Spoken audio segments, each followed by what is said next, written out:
They said his life was over. They said, "You'll never walk again."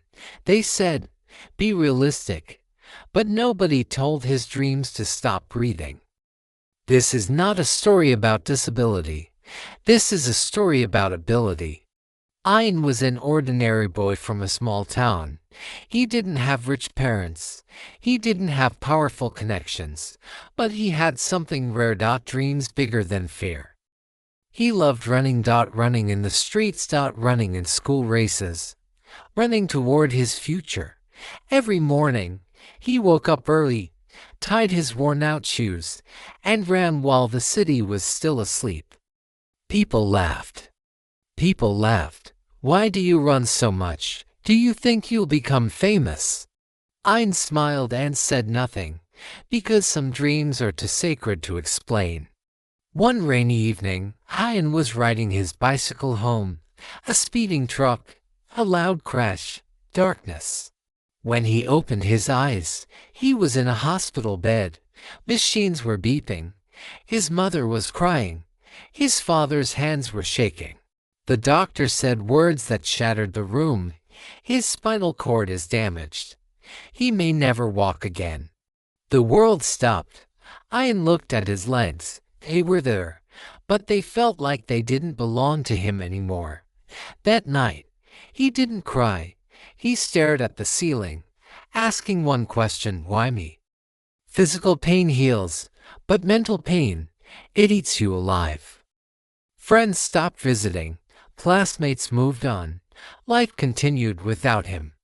People whispered, "Poor boy, so sad. His life is finished." Every word felt heavier than the accident. He tried to stand once. He fell. He tried again. He fell harder. The wheelchair arrived. That chair didn't just carry his body. It carried shame, anger, and broken hope. One night, he screamed, "I don't want to live like this." His mother hugged him and said, "Then don't live like this. Live stronger." One afternoon, while scrolling on his phone, Ian saw a video. A man with no legs, climbing a mountain. A woman with one arm, winning a gold medal. A blind singer, moving millions. Ian's hands trembled. They were disabled, but they weren't defeated. That night, something changed. He looked at his wheelchair and whispered, "You are not my prison. You are my starting line." Rehabilitation was torture. Pain. Sweat. Failure. Every small movement felt like lifting a mountain. Therapists said, "Progress is slow. Don't expect miracles."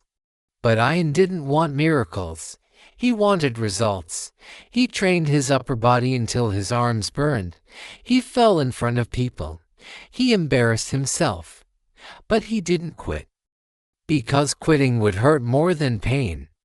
Outside, the world wasn't kind. People stared. Kids pointed.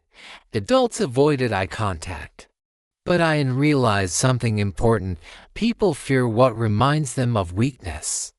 One day, at the rehabilitation center, Ian saw a poster, National Wheelchair Racing Championship. His heart raced. Running was gone, but racing wasn't. He signed up. People laughed again. "How will you compete? You're new. You'll lose." Ian smiled, because losing didn't scare him anymore. Staying weak did. Every day, before sunrise, he trained. He pushed until he vomited. He pushed when nobody clapped. He pushed when results were invisible.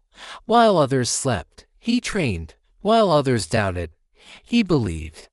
Race day arrived. Hundreds of athletes. Professional gear. Confident faces. Ian sat quietly. His wheelchair was old.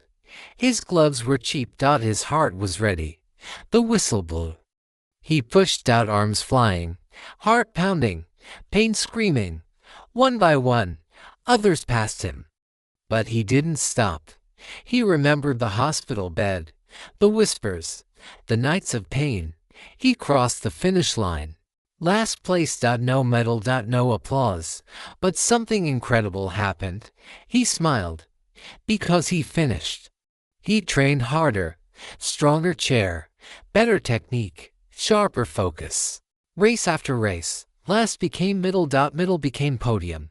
People started noticing. The same mouths that laughed now said respect, inspiring, unstoppable. But Ian didn't train for praise. He trained for the boy he used to be. National finals, crowd roaring. Cameras flashing. The whistle blew. He pushed like fire, turn after turn, pain forgotten. Fear silent, final stretch. He pushed one last time.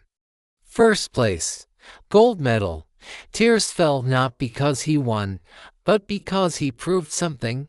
Disability is not inability. If you are broken, you are not useless. If you are disabled, you are not defeated.